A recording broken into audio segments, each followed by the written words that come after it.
J36s, built in the 1890s for work in eastern Scotland, where some could still be found as late as 1965.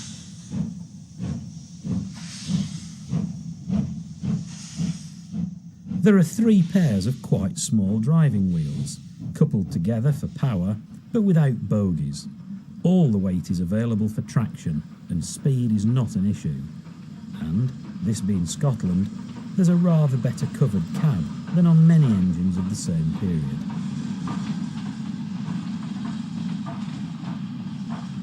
A very similar design, the J27 dating from 1906, was built for the former North Eastern Railway, and most of the 100-odd engines spent their working lives in the coalfields of Northumberland and County Durham, real Stevenson country.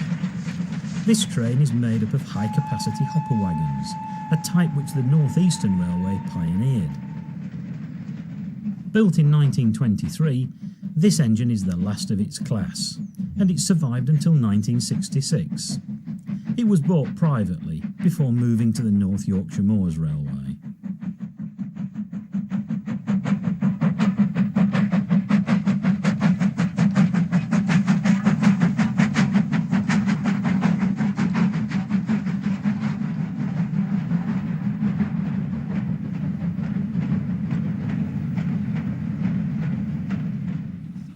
In 1911, the Midland Railway introduced the first of its famous 4F goods class, of which nearly 800 were built, up to 1941.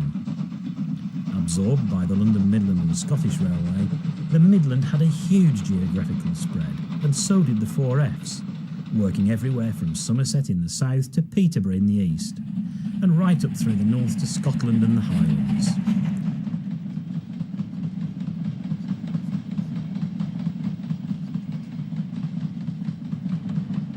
These scenes are on the Midland Railway's own main line, a little north of Cheltenham.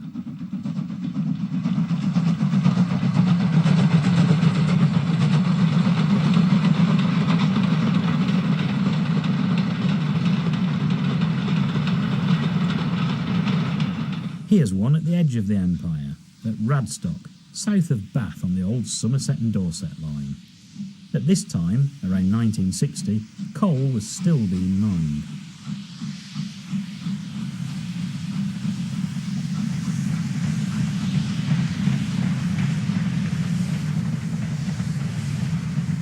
Meanwhile, the Great Western Railway also needed a fleet of powerful freight engines, this time to handle the coal traffic from South Wales. Famous locomotive engineer George Jackson Churchward introduced the 2800 class in 1903.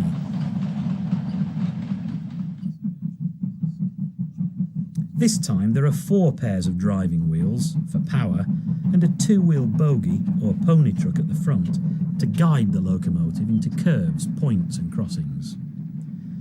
These engines were so successful that a second almost identical batch was built as late as the start of the Second World War, with examples from both series surviving up until the very end of Western steam in the early 1960s. Another very well-known heavy freight type from before the Great War is this Robinson design for the Great Central Railway. Built with the coal traffic of the East Midlands in mind, they found work all over the Great Central system.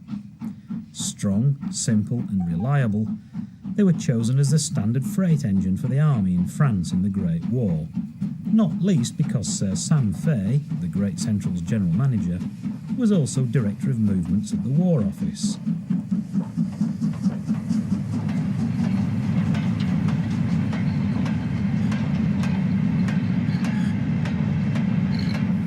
More than 500 04s were built by various contractors, and after the war they went on to give many more years yeoman service, both overseas and back home, where some were still active even as late as 1965.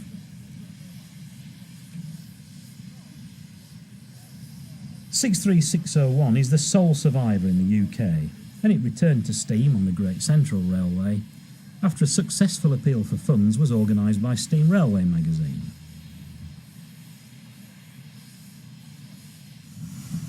Up on the footplate, the driver moves the regulator, admitting steam to the cylinders, and the engine moves off. The controls are simple and basic, and there's not much protection from the weather. No wonder tender first running was avoided wherever possible.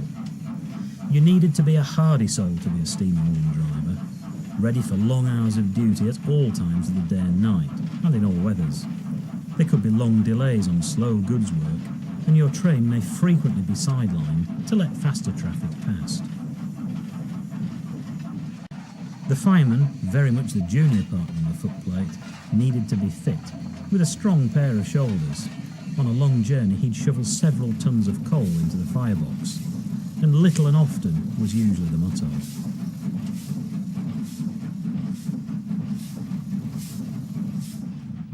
A traditional mineral train like this would usually run loose coupled. That is, the coupling between each wagon was a simple 3-link chain, and, once on the move, the only brakes available would be on the engine and in the guardsman, nothing on the train itself. Handling a long, heavily loaded, loose-coupled train demanded skill and experience from the crew, especially where there were gradients.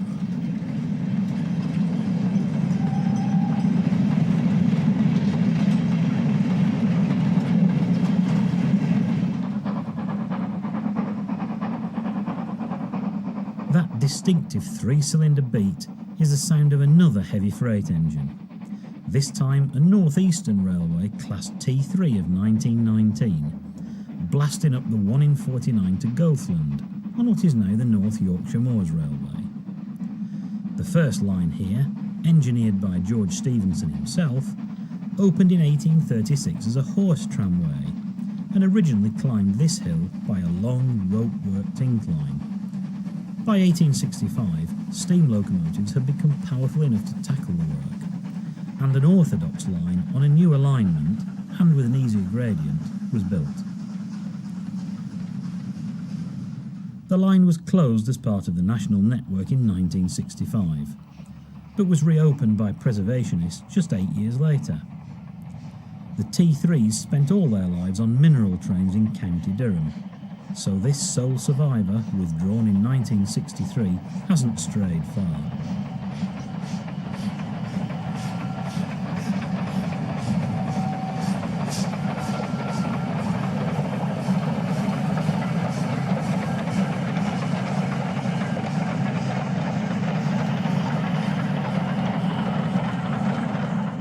Freight locomotives reached a new era of sophistication during the 1930s, when William Stanier on the London, Midland and Scottish Railway designed his famous 8F class.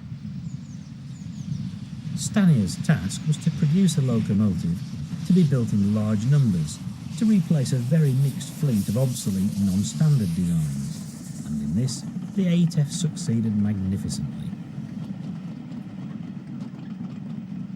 At the start of the Second World War, Stanier's 8F was chosen as the standard freight engine for War Department use, just as Robinson's Great Central design had been chosen 25 years earlier. The intention was to move a large number across the Channel early in the war, but the Allied retreat to Dunkirk prevented this. As a result, hundreds were available to go to the Middle East a few years later, where a few survived till the end of the 20th century,